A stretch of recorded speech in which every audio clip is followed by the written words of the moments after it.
At the Abbott mansion, as the morning sun shone through the clear glass windows, Jack and Diane stepped out onto the balcony with an important decision to make. After days of deliberation, they agreed to change their carefully planned honeymoon plans to include a stop in Nice, France. This decision was not entirely driven by the desire to travel, but rather strategic, as they wanted to attend a party hosted by Aristotle Dumas, an event that was being discussed by the elites throughout Genoa City. Meanwhile, at the GCAC, Claire sat alone by the window, her tired eyes staring into space. Worry about Cole's illness did not leave her with every breath, keeping her awake for many nights. Claire could not understand why Cole still refused to see a doctor, even though his health was getting worse. She felt helpless, confused, and vaguely afraid of a future that might lose the only father she had ever dreamed of truly loving. Elsewhere, Kyle continues his dangerous double-dealing. He goes to Jack and Diane to inform them of a personal proposal he has quietly made to Victor.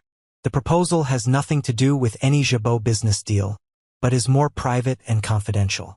Kyle tries to reassure his parents that he can handle the situation if Victor accepts the offer. However, Jack and Diane are not so easily convinced.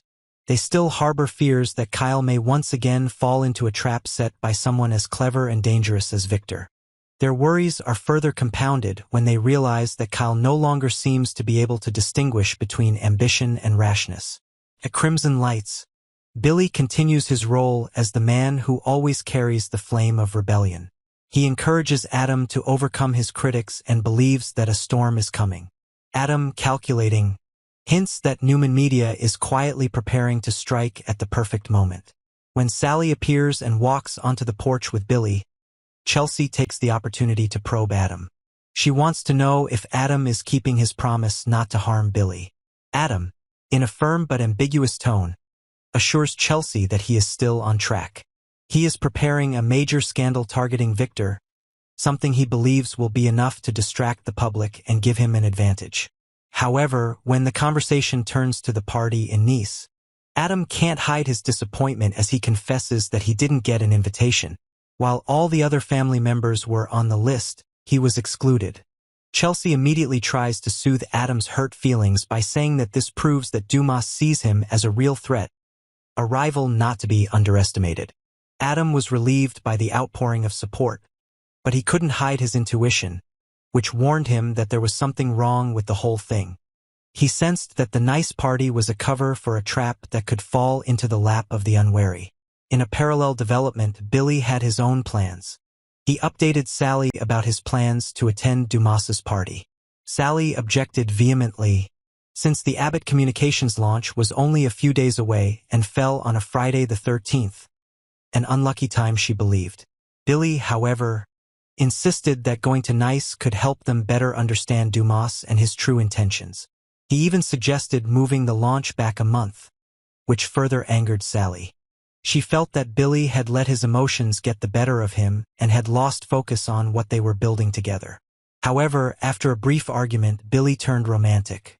He suggests that a trip to Nice might be a chance to get closer. Sally, though hesitant, can't resist a kiss from Billy as a way to defuse the situation. Though she doesn't say it, she senses the growing obsession in Billy's eyes whenever he mentions Dumas and Victor. Across town, Phyllis is surprised to learn that Amanda hasn't mentioned the party in France. From what she gathers, Dumas has left DC and is probably staying at his summer villa in Nice to prepare for this special event. Instead of pursuing Dumas's plan to fund her business, Phyllis announces that she's applying for a job at another company, but she doesn't elaborate on the details with Nick, who listens in silence. Behind the calm exterior, a bold plan is forming in Phyllis's head.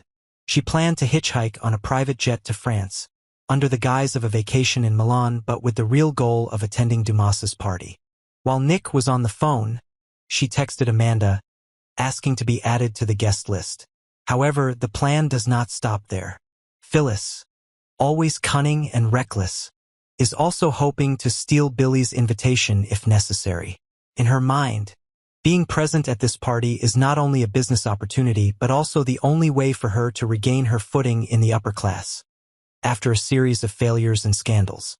She knows that to do that, she must act quickly, decisively, and not be afraid to play dirty if necessary. The event in Nice gradually becomes the focus, causing all the characters to be caught up in the vortex of calculations. Claire is still waiting for a miracle for Cole, but does not dare to go against him. Kyle is still playing both sides with Victor while trying to show loyalty to the Abbott family. Billy is so obsessed with what Dumas can do to destroy Chancellor and Victor that he considers postponing his entire media plan a price worth paying.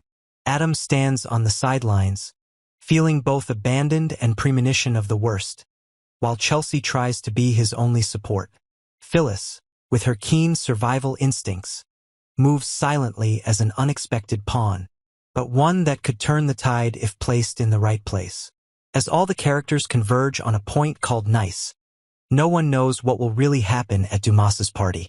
But it's clear that each of them has their own motives, hidden conflicts, and a desire to control this chaotic world with dangerous cards. And then, the calm before the storm officially breaks on a humid afternoon in Genoa City when an anonymous letter arrives at Chancellor Communications headquarters, marking an unexpected dramatic turn. The letter contained a series of dark, blurry but unmistakable images. Kyle in a secret meeting with one of Victor's agents, and on the table, the never-before-seen agreement between Kyle and the Newman Corporation. Billy received the first letter and felt his blood rush to his head. He knew that this was not only a betrayal of the Abbotts, but also a spark that threatened the entire media plan he and Sally had concocted. He had no choice but to take Sally with him to Nice, not only to infiltrate the party, but to expose Victor's scheme before it could explode. Meanwhile, at the private airport, Phyllis appeared with a small suitcase and a determined look. She knew she didn't have an official invitation, but she had a more powerful weapon. A recording of a conversation between a Dumas housekeeper and an unidentified woman, revealing that several listening devices had been installed around the villa's backyard.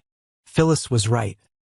Someone was planning to use the party as a spying battlefield, and if she could find the evidence, she would not only restore her reputation but also become the person holding the keys to the entire game. Adam, though not invited, decided to fly to Nice anyway. He called an old friend in Paris, a former photojournalist who had covered organized crime in Europe, and booked a flight under a false name. Adam didn't just want to be at the party.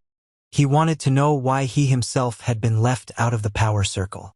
He didn't believe in coincidence, and he didn't believe that Victor had any reason to leave him off the list. Part of him is seething with the question: is Victor secretly choosing a new successor? Could Dumas be the strategic partner for a new empire that doesn't include him? As they gather at the beachside villa where Aristotle Dumas is preparing a party that the upper class is calling the golden event of the century, the night falls like a thick velvet curtain hiding cold calculations. Inside, Claire tries to smile, but her eyes are sad when she receives no news from Cole, who is quietly leaving the hospital, carrying a grim diagnosis that he has never shared with anyone. Kyle, in a dark suit, silently exchanges glances with Victor across the hall, unaware that Billy has seen it all from the hallway upstairs. Billy pulls out his phone, preparing to send the secret video, but at that moment, the power system flickers, the lights go out for a few seconds. As the lights came back on, a scream rang out from the back of the greenhouse. The guests poured in, and the first to arrive at the scene froze.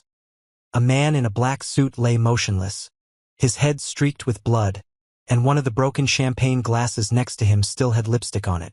Adam was the first to recognize him. He was Dumas's personal agent, in charge of security that night. No one could get in or out without his control. But now he was dead, and that could only mean one thing. Someone was at the party, and that someone was willing to kill to keep it secret. The alarm sounded. The mansion was temporarily sealed off by Dumas's personal security force, and the guests were held in the lobby. Billy clutched his phone as he saw Kyle retreating from the crowd, heading down the left hallway.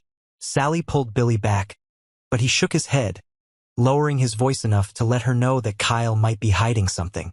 Meanwhile, Phyllis sneaked into the sound control room to find recordings from hidden devices. And Adam, using a fake keycard, sneaked into the back library, where he believed Dumas was keeping a file that Victor had been trying to hide. As the characters moved like pieces on a chessboard of death, Aristotle Dumas finally appeared in the middle of the lobby, wearing a white tuxedo and a cold smile. He did not seem to be panicking over the death of someone close to him. Instead, he raised his glass and spoke as if it were all part of the performance. Tonight, the truth will find its way, and those who are not worthy of standing in the new kingdom will leave it or be dragged down to the bottom. The announcement left everyone frozen, as his eyes scanned each face, lingering longest on Kyle, then Adam, and finally Billy. A trap had been set, but no one was sure whether they were the hunter or the prey, and everyone understood. Tonight, not everyone would leave nice with their honor intact, or, perhaps, their lives.